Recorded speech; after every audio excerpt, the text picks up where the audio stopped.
everybody. It's Tuesday here at Witches of the Moon, and I am your Tuesday host, Rhiannon. This week's topic is how to tell if someone that you're going to for a reading of some sort is legit or is a fraud, or is somebody who is not quite on the up and up. We have here at my local pagan shop, they do this thing called a psychic festival, and it's for charity, and they do it maybe 2 or 3 times a year, and they get about 13 or 14 different types of readers in, and 14 different ones in the morning, and then they have an afternoon crew, and all in all it's about 20 to 30 different readers. You go in, you pay for a reading, and the money that you do goes to charity. Now when you go in, they're all kind of sitting up at the tables, and I was always really hesitant to go. I've got a couple ladies that I liked in some of my other little pagan shops, but when I went to the psychic festival, I'm like, I don't know whether or not these people are going to be worth their salt, or whatever. So when you go in, at least for me, a lot of it is very much intuition based. If you're very in touch with your intuition, then it should be pretty easy for you to tell who's genuine and who isn't. One of the biggest turnoffs for me when it comes to letting somebody read for me is if they're gimmicky.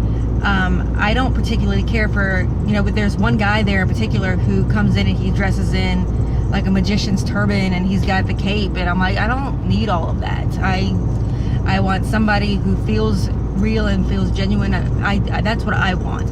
So if you're gimmicky to me, it makes me feel like you're trying to distract me from the fact that you probably don't know what you're doing, or you're there more for entertainment than you are for a genuine reading.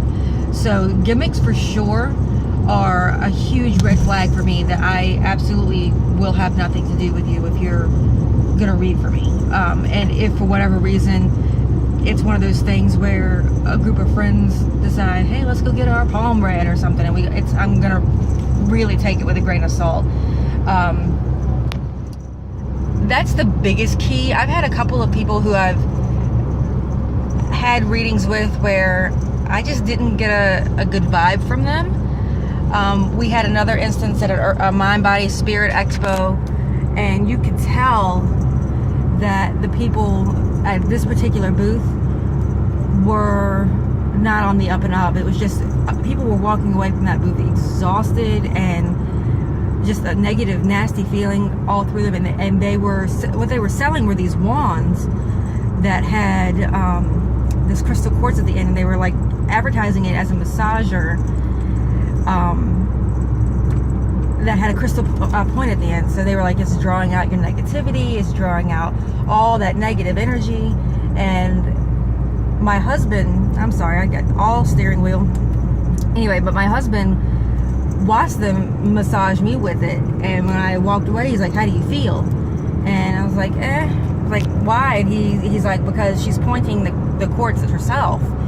And I tell you, I went home and I slept for like 6 hours. I mean, I was out, and he was convinced that these people were, I guess, energy suckers is what he called them. But, they were promising massages, and they were draining energy. And that was the first time I'd ever had that kind of experience with something like that. So I'm much more cautious now when it comes to stuff like that. But those are the two biggest things. You really have to trust your intuition. I wish I had listened to his, because he was dead on. He didn't trust it. He didn't let that lady touch him for nothing. But the gimmick thing is the biggest red flag for me. I don't like it. I would much rather sit. There was this one lady who was dressed just like a, normal street clothes, and she just had the kindest eyes and the kindest face, and I really felt at ease with her. And that's what I prefer. I prefer somebody who's got that gentleness about them, that looks like, just your everyday, just like us. That she looks like us, or he looks like us, not somebody. Feel that pothole? I'm sorry. But somebody who looks like us. I don't want somebody who comes in dressed you know, unless it's a themed time where, you know, I think one year they actually did do it where they were themed as Alice in Wonderland, and that's fine. But at that point, I had gotten used to a few of the people there, so I knew who I wanted to do my reading. But if you're just going into a psychic festival or any kind of thing like that, and they're dressed a certain way, and they're putting on more of a show than they are concerned with reading, then, you know, that's all. That I want nothing to do with that. But anyway, that's just me. That's how I tell. It's intuition based and first appearance, I suppose. I mean, that's kind of sad to say, you know, at this point, I guess I do judge a book by its cover. You know, if you look like you're a cartoon, I'm not really going to trust you to read my fortune or my cards or anything. So, that's me. That's my opinion. Make sure to check out the other videos this week to get differing opinions, and until next week, I will, you know, see you later. Bye.